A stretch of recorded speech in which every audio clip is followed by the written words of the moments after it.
მოგესალმებით, თითოეულ თქვენთან გასულღრმეს იმადლობა ის, რომ გამოწერდი გაქვთ ჩემი არხი, იმის, რომ ალაიქებთ და კომენტარებთ, ვინც არ მიცნობთ გაგეთნობით, მე ვარ კატო.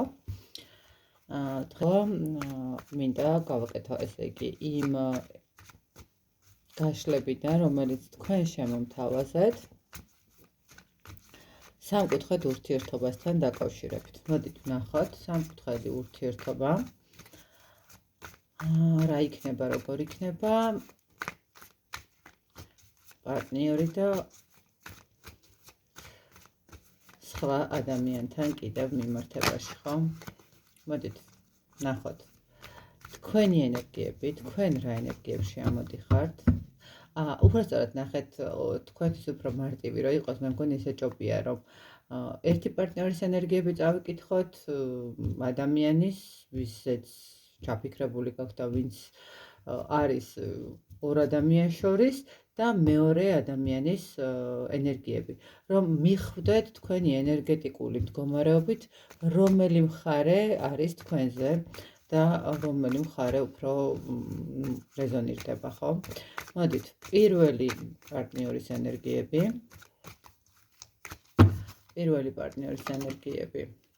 რაღაცა ცოტა ილუზიურ მდგომარეობაში არის, თქოს ადამიანმა არ იცის ჯერ რა ხდება მის თავს, გაურკვევლობაში არის, თითქოს რაღაცას ხდება, მაგრამ აი ეს რა არის, ბოლომდე არ არის, ხო, გაცნობიერებული მისთვის.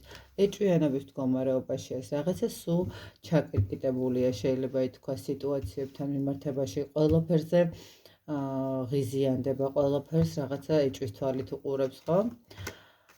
გაჩერებულია, აკვირდება და იცით როგორ არის, აი ადამიანი არ დგავს ჯერ ნაბიჯს, ანუ თითქოს როგორი მომენტია, აი რაღაცა ინფორმაცია გავიგეთ, ვიცით და ჯერ ეჭვის დონეზე ვიცით, ხო? და ამიტომ არაფერს არ მოქმედებთ ამასთან მიმართებაში, იმიტომ რომ ჯერ უნდა გავერკვიოთ და ვნახოთ, ხო? თუ დამიდასტურდა ის ჩემი ფიქრები და ის მდგომარეობა, რომელიცაც გავხდი ინფორმირებული, მერე ვიმოქმედებ, ხო? რაღაცა ესეთ ენერგიებში ისახება.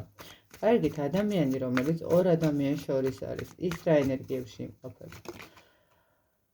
ვიღაცასთან რაღაცას ასრულებს და გარბის, ოღონდ სადმირბის საინტერესო არის, თითქოს ადამიანმა რაღაცები დაასრულა, რაღაცები მოიპარა და გაიქცა, ხო? 10-იან ხმალში, 7-იან ხმალში, ეს ადამიანი რაღაცნაირად ესე ვიტყოდი, არის როგორ ენერგიებში, იცით რა, ამ ადამიანის ერთის მხრივ შეიძლება ითქვას, რომ თვითონ ადამიანი არის ცოტა ისეთი მოპარულ ენერგიებში და გაურკვეველ ენერგიებში და რაღაც მის ცხოვრებაში ცოტა ბევრი პრობლემების მდგომარეობა. მეორეს მხრივ შეიძლება ითქვას, რომ თვითონ ეს ადამიანი არის ძალიან ისეთი ენერგოვამპირი, შეიძლება ითქვას, ხო, ადამიანი, რომელიც ცოტა მატყუარა არის და ბოლომდე არ არის გახსნილი, ხო, რაღაცა იმაზე მეტ საუბრობს, ვიდრე შეუძლია, ხო, ცოტა ბაქიბუქობს, ცოტა ამლაშებს, ესე რომ ვთქვათ, ხო, იმიტომ რომ ეს ადამიანი რაღაცნაირად თითქოს სულ რაღაც გაქცევის პოზიციაში არის. კარგით, ვნახოთ, აბა საიდან გარბის, მერე საინტერესოა, მაგრამ მანამდე ვნახოთ მეორე პარტნიორის ენერგიები. ის მეორე ადამიანი, მეორე პარტნიორი არის რაღაცა ტრანსფორმაციის მდგომარეობაში, აშკარად თითქოს აქ ადამიანს მიღებული აქვს გადაწყვეტილება იმისი, რომ რაღაცა იშრომოს, რაღაცა გააკეთოს იმისთვის, რომ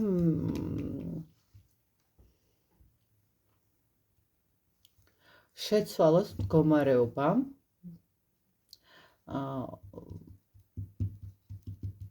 შეცვალოს მდგომარეობა, რომელიც შეიძლება ამ ადამიანმა უკვე იცოდეს.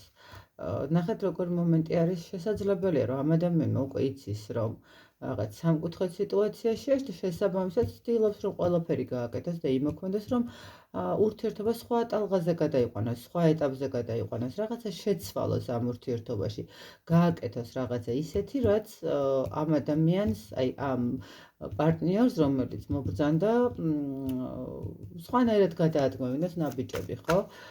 საინტერესოა. აშკარად ნახეთ როგორი მომენტი არის.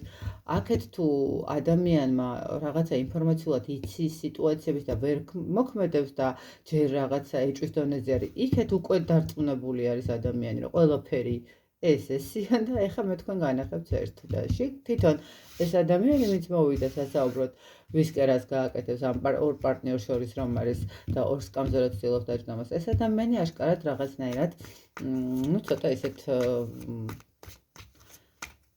ხო შეიძლება იყოს ერთი მხრივ რომ თვითონ ეს ადამიანი იყოს მოპარული ენერგიებით და მეორე მხრივ თვითონ ეს ადამიანის ხასიათიდან გამომდინარე იყოს ეს სიტუაცია, ხო?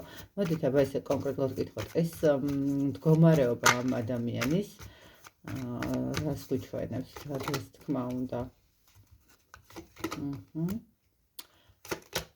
ხო, ნახეთ ახლა რისი თქმა უნდა. მოდით ესე ვიტყვი, რომ თვითონ ეს ადამიანი ყოფილა როგორც ჩანს კონკრეტულად იმ ენერგიებში, რასაც ქვია დაპაუზება, დასრულება, გაჩერება, გაურკვევლობა, თუმცა ნახეთ როგორი მომენტია. მაინც ანუ ამ ადამიანზე რაღაც როგორც ჩანს არის უკვე მანიპულაციები ჩატარებული, ხო? ვისთან როგორი მანიპულატორული მდგომარეობა, რომ ამ ადამიანს ჰქონდეს იმის განცდა, რომ ჩიხშია შესული და სხვა გზა არ აქვს, უნდა დაასრულოს სიტუაცია, ხო, უნდა მორჩეს. მაგრამ შეიძლება ითქვას, რომ ადამიანი ძალიან ვაკიბოქობს იმ მხრივ, რომ ნახეთ, მის ხელთ არის ყველაფერი და თითქოს თავის თავსაც არწმუნებს იმაში, რომ მას შეუძლია რომ ყველაფერი გააკეთოს. თითქოს თავის თავსაც აჯერებს იმას, რომ ყველაფერს აკონტროლებს და ყველაფერი მის კონტროლის ქვეშ არის, ხო, რაღაცა ესეთი მომენტი არის აქ. კარგით. რას აპირებს პირველი პარტნიორის მხარეს ადამიანი? რას აპირებს პირველი პარტნიორის მხარეს? რა აქვს ამ ადამიანთან გეგმებში? პირველი პარტნიორთან გეგმებში? იცით რა არის, ზუსტად არ იცის ჯერჯერობით, მაგრამ ყოველ შემთხვევაში ცდილობს, რომ სტაბილური ურთიერთობა გქონდეს, რაღაცა პირიქით მისცეს ურთიერთობა შანსიც, მისცეს რაღაცა სურვილიც, ანუ მდგომარეობას, რითაც შეინარჩუნებს ყოველ შემთხვევაში მაქსიმუმად შეინარჩუნებს სტაბილურობას, ხო, რაღაცა მიუხედავად ისე, რომ გაურკვეველ სიტუაციაშია. ამ რა აქვს გეგმაში? ამ ურთიერთობის დაკარგვის მომენტის მდგომარეობა დიდად არ უნდა. იმიტომ რომ თუ ამას დაკარგავს, ის დაკარგავს, ესე ვთქვათ, თავის წარმატებას, თავის გამარჯვებას, თითქოს ესეთი განცდა აქვს ამ ადამიანს ქმედებასთან მიმართებაში, ხო? ანუ თვლის, რომ იქ უყვართ პირველ პარტნიორს, აქვს გზნობები, აქვს სურვილი, აქვს ემოციები და შესაბამისად იქ იმდენად კომფორტულად გზნობს, რომ არ აპირებს რაიმე ცვლილებას, პირიქით მაქსიმუმად უნდა რომ შეინარჩუნოს მდგომარეობა და არანაირი სურვილი არ აქვს დაკარგვის. ძალიან კარგი. მოდით ვნახოთ მეორე მხარე რას ფიქრობს. მეორე მხარესთან მიმართებაში რას ფიქრობს ეს ადამიანი? აქ უკვე უნდა დასრულება. აქ თვითონ ამ ადამიანს უნდა რომ დაამთავროს და შეცვალოს მდგომარეობა, იმიტომ რომ აქ ძალიან ბევრი ტკივილი, აქ უკვე აღარ არის ემოციები, აქ უკვე დასრულებული, აქ სულ ჩხუბია, აქ სულ კამათი, აქ სულ პრობლემებია. აქ შესაძლებელია კიდევ სულ მანიპულატორული მდგომარეობა, ხო გეუბნებთ, ერთ მხარეს აშკარად რაღაც სულ იმასთან მიმართებაში არის ცდილობა, რომ რაღაცა თითქოს ნაბიჯი გააკეთებინონ, ხო, ამ ადამიანს თითქოს რაცა გამოტყუონო რო იტყვიან, ხო, რაღაც ეს მომენტები არის. აი ისე რომ აქ მეორე ადამიანის მხარეს, მეორე პარტნიორის მხარეს ადამიანი რო გითხათ, რომ რაღაცა ქმედებას აპირიქით, აქ რაღაცნაირად შეიძლება ითქვას დასრულების სურვილი აქვს. აქ პირიქით უნდა რომ რამენაირად გამოეხსნას ამ ტკივილებს, რამენაირად მოახერხოს ამ სკანდალებთან გამოხსნა, სულიერი მდგომარეობა აღიდგინოს, ხო, ამ მანიპულატორების მდგომარეობა აღარ შეუძლია და აღარ უნდა რაღაცა უნდა რომ გაიქცეს ამ სიტუაციიდან. კარგით, მოდით აბა ვნახოთ კონკრეტულად რას გრძნობს პირველი პარტნიორის მიმართ, რას გრძნობს პირველი პარტნიორის მიმართ. ძალიან დიდ ემოციას, ვნებას, მიზანმიმართულობას, იცით როგორ ემოციებს გავს დაბალანსებულ გზნობები, სადაც ერთმანეთს აბალანსებს, ერთმანეთს აძლევს სიყვარულს, რაღაცა ახალი საწყის, ახალ ენერგიებს, ხო? აქ გზნობებთან მიმართებაში ამ ადამიანს აქვს, მოდით ესე ვიტყვი, რომ შეიძლება ითქვას, აქვს იმის სურვილი, რომ იბრძოლოს იმ ურთიერთობისთვის, რომელიც პირველ პარტნიორთან აქვს. ეცდება იბრძოლოს იმ მდგომარეობისთვის, რასაც ამ ადამიანთან მიმართებაში ხედავს, ხო? აქ აშკარად ისახება, რომ არის გრძნობები, არის სურვილი იმის, რომ იმუშაოს. აქ არის ის მომენტიც, რომ ხო გეუბნებით, აი იმდენად ერთმანეთთან სრულ ბალანსში მოდიან რაღაც მომენტში მიუხედავად იმისა, რომ იცით რა არის, აი შეიძლება იცის ამ ადამიანმა რაღაცა მდგომარეობა, მაგრამ მაინც ცდილობს, რომ თავის ეჭვიანობა დაფაროს და არ იმოქმედოს, არ ეჩხუბოს, არ უყვიროს, არ შეუქმნას პრობლემები, რომ აქ მოსწონს ამ ადამიანს, ამიტომ უნდა რომ იყოს სტაბილურობაში და იყოს იმ ემოციებში, რომელიც აქ ადამიანს აქვს გრძნობები, აქ ადამიანს აქვს სიმშვიდის შეგრძნების მომენტი და იმ მდგომარეობის, სადაც აი თითქოს ერთმანეთს როგორ ავსებენ, იცით, აი ერთი ცეცხლი, მეორე წყალი, ხო? ანუ თქვათ, ერთი მხარე აადუღებს წყალს და გამოიყვანს რაღაცა ემოციებზე და მერე თუ ვთქვათ, ცეცხლი ძალიან ბობოქრობს, ну რაღაცა წყალი დააცხრობს, ხო? აქ არის თითქოს ერთმანეთის პირველ პარტნიორთან არის თითქოს ძალიან ჰარმონია. აი, რასაც ქვია ჰარმონია. კარგით, აბა გრძნობები მეორე პარტნიორის მიმართ, გრძნობები მეორე პარტნიორის მიმართ. აქ უკვე გრძნობებზე აღარ არის ლაპარაკი, აქ უკვე არის ძალიან დიდი სირთულე, აქ უნდა რომ დასრულდეს ადამიანს რაღაცა ციკლი, აღარ უბრალოდ უნდა რომ მორჩეს, მიიღოს გადაწყვეტილება. აქ შეიძლება ითქვას, რომ თითქოს ადამიანს უნდა რომ დაასრულდეს ეს ყველაფერი და თვითონ ადამიანი წავიდეს მისი ცხოვრებიდან. თვითონ იცით როგორი მომენტია, თითქოს ადამიანმა თვითონ იპოვოს თავისი ცხოვრება და წავიდეს, ხო? აქ რაღაცა მომენტში არის მატერიალური პასუხისმგებლობები, რასაც ცოტა ვერ გაურბის ეს ადამიანი, შეიძლება ითქვას, და გრძნობები აქ ნამდვილად აღარ არის.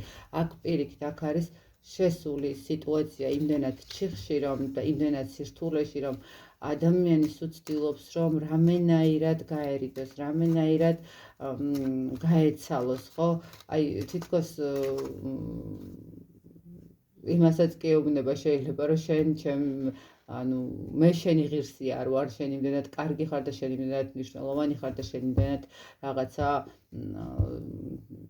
წარმატებული ხარ, რომ მე შენ როგორ შენამდე ვერ მოვალ, ხო? და აი რაღაცა იქნება ამითი მაინც ადამიანს გაუჭდეს იმის სრული, რომ ნუ თუ მე უკეთესი ვარ, მოდი ამას მოვიშორებ, ხო? რაღაცა ეს მომენტი არის აქ აშკარად მეორე ადამიანთან. აქ უფრო პასუხისმგებლობები არის, რომელიც არ აძლევს საშუალებას, რომ ესე ერთი ხელის მოსმით გავიდეს, თითქოს რაღაცა იჭერს, ხო? აი რაღაცა აკავებს. ну მოდით ესე ვკითხოთ, კონკრეტულად რა აკავებს იმ ადამიანთან, მეორე პარტნიორთან რა აკავებს? წარსულის მდგომარეობა აკავებს, დაპაუზებული სიტუაცია. ისიც რა არის, აქ შესაძლებელია კიდევ ერთხელ გეტყვით, რომ აქ რაღაცა მომენტში შეიძლება ისეთი მანიპულატორული მდგომარეობაც იყოს და იყოს კიდევ ცოტა ისეთი ადამიანზე თითქოს მუშაობენ იმისთვის, რომ ვერ შეძლოს სხვა ალტერნატივის, სხვა მდგომარეობის პოვნა, როგორ გავიდეს ამ ურთიერთობიდან, ხო? რაღაცნაირად თითქოს ამ ადამიანზე მის ზურგს უკან აი რაღაც რო იტყვიან შეთქმულებას კონდეს, ხო, ადგილი, სადაც ფიზიკურად ადამიანს გონებას იმდენად უბინდავენ, რომ არ იცის როგორ უნდა გააკეთოს, ვერც ტოვებს წარსულში და ვერ გადის, მაგრამ იცის რომ ჩიხია, უნდა რომ განულდეს, უნდა რომ მიიღოს ეს გადაწყვეტილება და უნდა რომ გამოჩნდეს ეს ერთი შანსი, მაგრამ თითქოს ამ ადამიანს განზრახ აჩერებენ, განზრახ ხდება აქ გაჩერება ადამიანის. კარგი, კონკრეტულად რა აჩერებს პირველ პარტნიორთან, აბა ვნახოთ.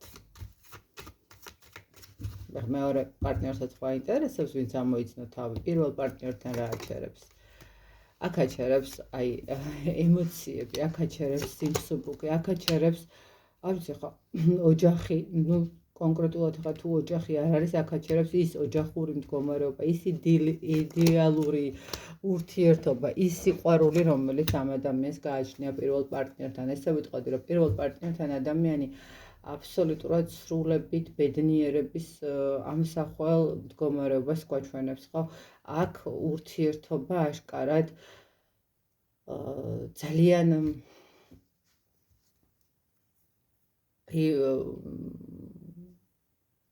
ძალიან დიდ ემოციებზე არის, ძალიან დიდ გრძნობებზე არის. აქ როგორი მომენტია, აი სუისეთი არკანები ამოვიდა, რომ აქ ერთმანეთისთვის არიან ადამიანები. აქ არ არის რომ ის მომენტი, აი თითქოს არ ვიცი ხა ეს მეუღლის მდგომარეობა იქნება ყოველ შემთხვევაში თუ ისე მამაკაცი თუ ქალბატონი ორ ადამიანს შორის აქ როგორი მომენტია, იცით რომ აი ორი ადამიანი რო გაჩნდება ერთმანეთისთვის, აი პირველ პარტნიორთან ამ ადამიანს ვიზეც ხა ვაკეთებთ გაშლას, ხო, აქვს სრული ჰარმონია. აი სრული ჰარმონია და რო იტყვიან იდეალური ურთიერთობები არ არსებობს, კი ბატონო, ნამდვილად მეც ვეთანხმები მაგას, იდეალური ურთიერთობები არ არსებობს, მაგრამ აქ იდეალურთან მიახლოებულია და ესა ორივე ადამიანი ცდილობს და შრომობს, რომ კიდევ უფრო მეტი იდეალიზმი შეიტანონ თავიანთ ურთიერთობაში, ხო? აქ სრულებით ამ ადამიანს ამ ურთიერთობაში აჩერებს სიყვარული, ბედნიერება, მომავლის იმედი, ემოციები, აი ოჯახური სიმშვიდე, ოჯახური სიყვარული და რაღაცნაირი შეგრძნება, ურთიერთ გაგებაზე აღარ არის, აქ არის ურთიერთ შეგრძნება, როდესაც ორი ადამიანი შეიძლება ითქვას ერთმანეთს უყურებდეს და უსიტყვოდ ესმოდეთ ერთმანეთის, ხო? ანუ რაღაც ნახევარ სიტყვაში უგებდნენ ერთმანეთს. ნუ აშკარად პირველ პარტნიორთან ბევრად უფრო ჰარმონიულად არის ეს ადამიანი, ვიდრე მეორესთან. მეორესთან აშკარად ძალიან ბევრი პრობლემები არის და ის თითქოს გაქცევის მდგომარეობა არის. კარგით, რას ურჩევს პირველ პარტნიორს სამყარო? რას ურჩევს პირველ პარტნიორს სამყარო? ესეთ რა არის, ნახეთ, ეცადეთ რომ დაიცვათ თქვენი ურთიერთობა, ეცადეთ რომ დაიცვათ თქვენი სიყვარული, ხო? ეცადეთ რომ დაიცვათ თქვენი ის მდგომარეობა, რაც ერთმანეთთან გაკავშირებთ. არ მისცეთ საშუალება ადამიანებს, რომ ვინმე შეძლოს თქვენი ურთიერთობის დანგრევა და დაშლა, ხო? რატომღაც ესე აჩვენებს აქ. აქ თითქოს ადამიანებმა უნდა შეძლონ გამონახონ ძალა, მართალია ძალიან ბევრი რამე არის პარტნიორზე დამოკიდებული და ძალიან ბევრი რამ არის მასზე დამოკიდებული, მაგრამ თქვენი გონიერებით, თქვენი გაცნობიერებით, თქვენი სიმშვიდით და ის ზუსტად იმ ჰარმონიულ მდგომარეობაში გაქვთ გონებაც, რომ მიუხედავად იმისა, რომ რაღაცა იცით, ეჭვიანობთ, მაგრამ მაინც თავს იკავეთ, მაგრამ მაინც ცდილობთ, რომ დარწმუნდეთ, რომ ეს ყველაფერი რაღაც უბრალოდ პერიოდი არის ესეთი და მე გადაივლის ეს ყველაფერი, ხო? აი აქ გამოიჩინეთ ეს თქვენი ეს გონიერება და ეცადეთ, რომ რაღაცნაირად შეძლოთ თქვენი ურთიერთობის, თქვენი სიყვარულის დაცვა. და მოდით ვნახოთ, აბა მეორე მხარეს რას ურჩევს, ნუ მეორეს ახლა ვინც თავს ამოიცნობდა, ვნახოთ მეორე მხარეს რას ურჩევს, მეორე პარტნიორს სამყარო. იყავით სამართლიანი და ნუ ცდილობთ, რომ თქვენმა ეგომ და თქვენმა პრინციპულობამ საბოლოო ჯამში თქვენ თვითონვე დაგაზარალოთ, თქვენ თვითონვე შეგიყვანოთ ძალიან დიდ ჩიხში, თქვენ თვითონვე შეიქმნათ პრობლემები და ნახეთ კიდევ ერთხელ ვიტყვი, აქ აშკარად ეს ადამიანი ცდილობს, რომ რაღაც ზემოქმედება გააკეთოს ადამიანზე, თქო, არა აქვს მნიშვნელობა ზემოქმედებას, რამე კონკრეტული მაგია იქნება თუ თუნდაც манипуляციები, ხო, საბოლოო ჯამში თქვენივე манипуляციებმა, თქვენივე რაღაცა იმ ქმედებამ და თქვენმა ეგომ, რომ პრინციპულად მე ამას არ გავუშვებ და მე პრინციპულად მოვიქცევი, არ დაგაზიანოთ თქვენ თვითონ. იყავით სამართლიანები, იყავით საკუთარ თავთანაც და ამ ადამიანთანაც ძალიან სამართლიანი. ნუ ეცდებით, რომ ვინმეს ენერგიები დააზიანოთ, იმიტომ რომ საბოლოო ჯამში ისევ თქვენი ენერგიები დაზიანდება აქ. მოკლედ ესეთი გამოვიდა დღევანდელი სამკუთხედის გაშლა, არ ვიცი, ვიზე რეზონირდება, იმედი მაქვს გამომეხმაურებით და კიდევ ერთხელ მადლობა თითოეულ თქვენთაგანს. დროებით.